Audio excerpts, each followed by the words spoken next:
Your body's strange hic has ancient roots. It's a sudden spasm of your diaphragm muscle. This forces a quick breath inwards.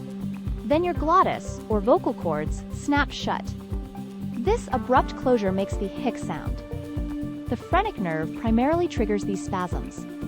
The vagus nerve also plays a key part. This reflex might date back millions of years. Some link it to early mammalian sucklings. Others suggest gill-breathing ancestors.